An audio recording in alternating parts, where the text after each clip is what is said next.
Hello, I am Dr. Rekha Gangmar. My topic is antibodies and their types.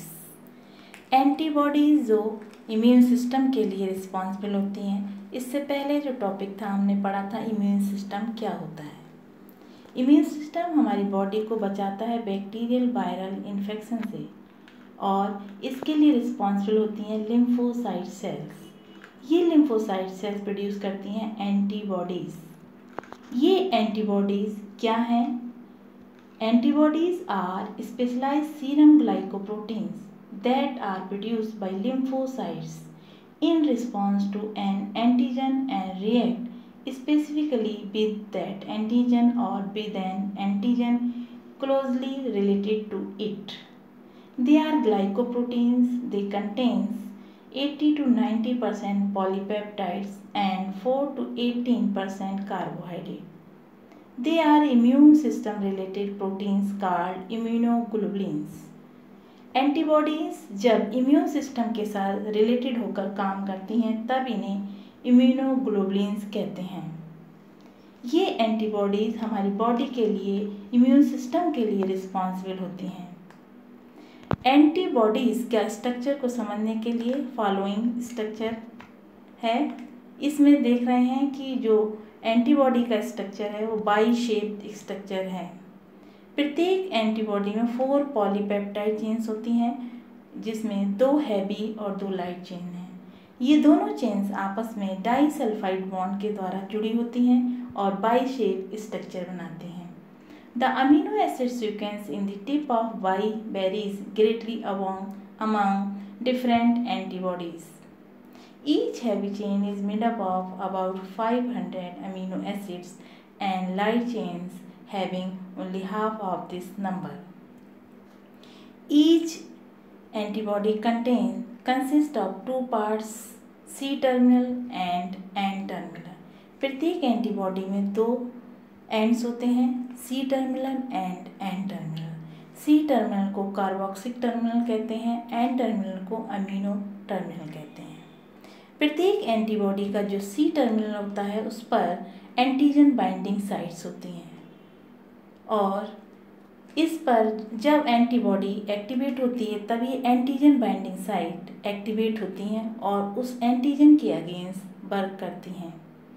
Heavy और light chains में 2 part होते हैं, constant and variable. ये part दोनों में बराबर होते हैं और स्पेसिफिक होते हैं। एंटीबॉडी कितने टाइप की होती हैं? सबसे पहले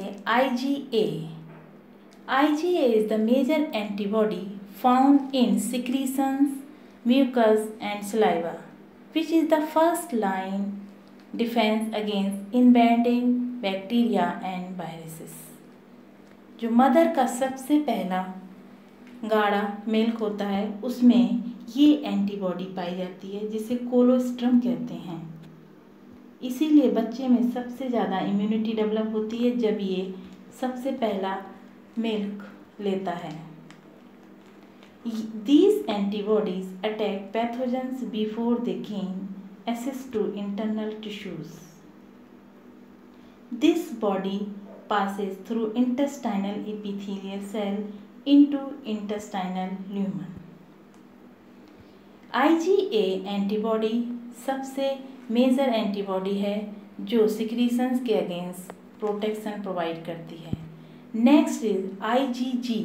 IgG is the most abundant class of antibody constituting of about 80% of total Ig. In a secondary immune responses, IgG is a predominant antibody and is referred as Parkhouse antibody of the immune responses. IgG is the most abundant class of antibody है। इसमें कई following types की division हैं जिसमें heavy chains के आधार पर इस antibody को डिवाइड किया गया है। IgG1, IgG2, IgG3 and IgG4। ये सारे टाइप्स हैवी चेन्स के बेसिस पर डिवाइड किए गए हैं। IgG1 and IgG2 also bind through the Fc portion with competent. In classical pathway of IgG, antibody wants to complement, effectively neutralize an antigens by phagocytosis, release of mediators, and down-regulation of lymphocyte cells. IgG antibody can also neutralize the poisonous and toxins. IgG सबसे ज़्यादा पाई जाने वाली antibody है, ये सबसे major antibody है. Next is IgM. IgM is the pentameric antibodies. Is the first class of antibody secreted after an antigen is encountered. Its concentration declines as IgG production accelerates.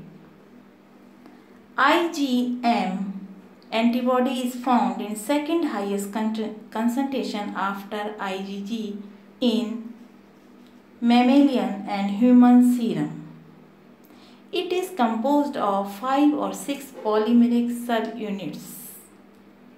Next is IgD. IgD mainly as an antigen receptors on B cells that have not been exposed to antigens. It has been shown to activate basophils and mast cells to produce antimicrobial factors. It plays a role in the induction of antibody production.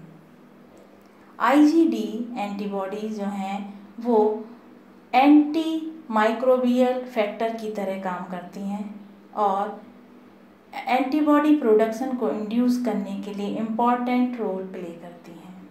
Next is IgE. हमारी body में जितनी भी allergic reactions होती हैं, जितनी भी allergic क्रियाएं होती हैं, उन सब के लिए IgE रिस्पॉन्सिबल है. IgE binds to allergens and histamine released from mast cell and basophil and is involved in allergic reactions. Also protects against parasitic burns. IgE, also called reagins, is a trace serum protein. It is involved in allergy. It also protects against parasitic burn. जितने भी हमारी body के अंदर parasitic burn होते हैं उनके against जो protection मिलता है वो IgE से मिलता है. और thank you for viewing and listening.